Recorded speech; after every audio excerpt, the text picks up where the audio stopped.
Saudações a todos, eu sou o Ramalu, sou pertencente à etnia Tuxá. Estou aqui para contar um pouquinho mais sobre as vivências do meu povo.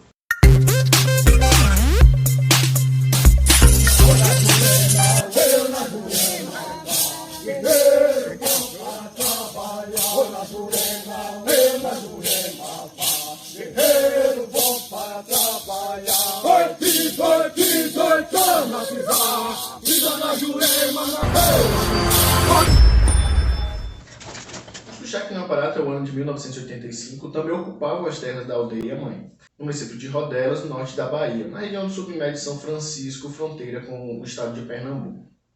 Atualmente, os Tuxá aqui no Pará, no município de Ibotirama, que é no oeste da Bahia, na região do Médio São Francisco. Aproximadamente nós temos 2.050 hectares do nosso território, das fazendas Morrinhos e Oiteiros, onde temos 12,3% de caatinga e 87,87% de cerrado, conforme escrituras publicadas na compra e venda lavrada em 18 de fevereiro de 1986 e registrada no ofício imobiliário da respectiva comarca, destinadas ao assentamento de 96 famílias, que foram as famílias que vieram em 1986 da aldeia-mãe para Ibotirama. Mas, de acordo com informações recentes, há aproximadamente 792 indígenas atualmente em nossa comunidade.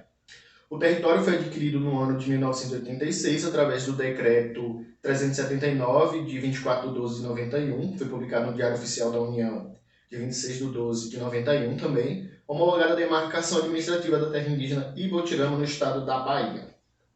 Como responsável pelo reassentamento, a Chesf, que é a empresa responsável por tudo isso que aconteceu, garantia a construção de posto de saúde, escola, casa de religião, cemitério, poço artesiano e casa de farinha. Vou trazer um pouquinho dessa realidade. Foi construído as moradias e tudo mais, isso também estava incluso. Posto de saúde, esse posto de saúde atualmente está desativado. Esse posto de saúde não é mais utilizado, até porque pela estrutura dele, está bem ruim, então ele foi desativado, e também pelo tamanho. Muito pequeno, não atendia às necessidades da comunidade. Tivemos um outro posto que também tem uma estrutura muito pequena, e atualmente nós temos um posto de saúde que atende às necessidades em relação à estrutura, atende às necessidades da comunidade. Escola. Nossa escola também era uma escola pequena, tinham 2 salas e refeitório, e cantina. Hoje nós temos uma escola com porte maior, mas que ainda não atende às necessidades da comunidade. Uma escola que ainda não atende à necessidade da comunidade em questão de estrutura. Casa de religião. A nossa casa de religião ainda existe, ela é mantida até hoje. Poço artesiano.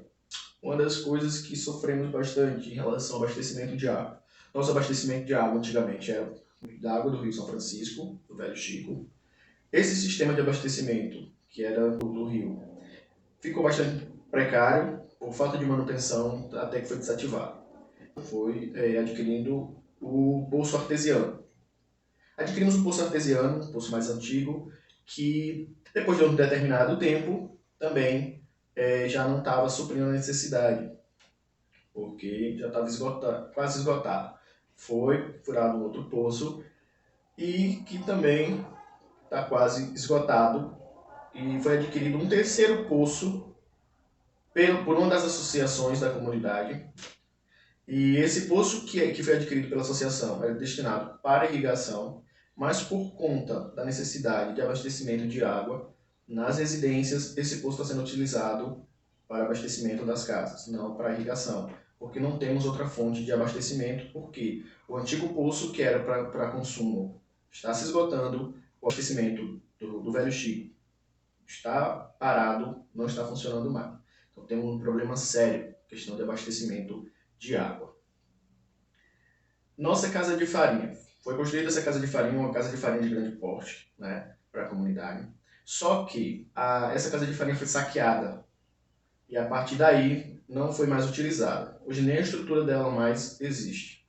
Então, por conta da necessidade, os produtores da aldeia, eles construíram casas de farinhas em suas roças, em suas plantações, seus territórios de plantação. Então, temos casas de farinhas, acredito aí que 2 ou 3, se não me engano, mas que não é mais essa que foi construída pela Chesf, foram construídas pelos próprios indígenas. E aí eu fiquei de trazer nesse vídeo sobre a nossa chegada em Botirama, né? Essa chegada bem conturbada. As famílias vieram antes da finalização do processo de construção das moradias, onde passaram, né, muitas dificuldades. A população botiramense não viu com bons olhos a vinda de indígenas para o município. Éramos tidos como ladrões de terra, de gado, arruaceiro.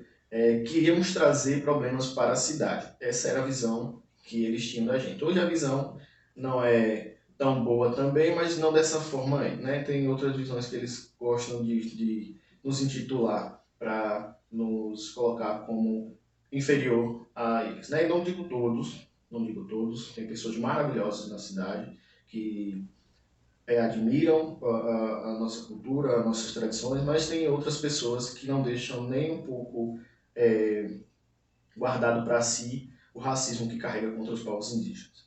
O meu povo sofreu racismo, fomos hostilizados, fomos enganados por pessoas de má fé. Muitos, por exemplo, desistiram na época de cursar o ensino médio porque tinha que ir para a cidade, porque na escola ofertava essa modalidade de ensino. Então, na cidade éramos hostilizados. E alguns não suportaram o racismo e desistiram. Eu falo isso trazendo para dentro de casa mesmo, da minha família. Minhas tias, elas desistiram por conta da distância, porque era à noite, tinha que sair da comunidade à noite para ir estudar na cidade, fora o racismo que sofriam. Então elas acabaram não suportando e desistindo. Terminaram o ensino fundamental na comunidade, onde era ofertado, e já o ensino médio elas não conseguiram, né? Não conseguiram por conta desse racismo. Muitos deram a cara a tapa, enfrentaram isso tudo e conseguiram concluir o ensino médio, mesmo com tudo isso. Mas tem outras pessoas que são mais sensíveis e não conseguem suportar esse tipo de coisa.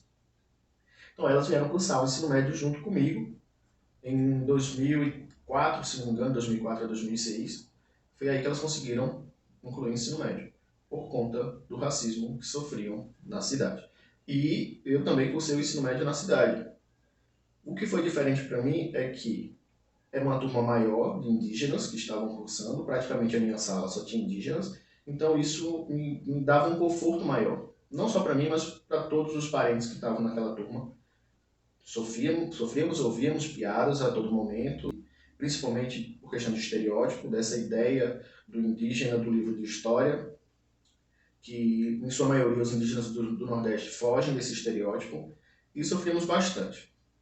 E a cidade, para fazer compras, por exemplo, assim que as primeiras famílias chegaram, ou enfrentavam os 12 quilômetros da comunidade até a cidade a pé, outros iam de canoa, aqueles que tinham canoa, que se arriscavam, né, subir o Velho Chico até Ibatirama, ou arriscar conseguir uma carona, que às vezes não tinha naquela época, era difícil conseguir carona.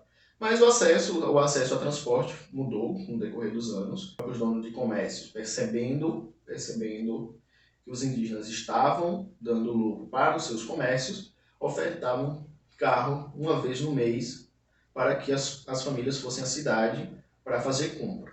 O dono do mercado que ofertava o carro, a pessoa tinha que comprar no mercado dele. Era esse o acordo. E assim foi por longos anos.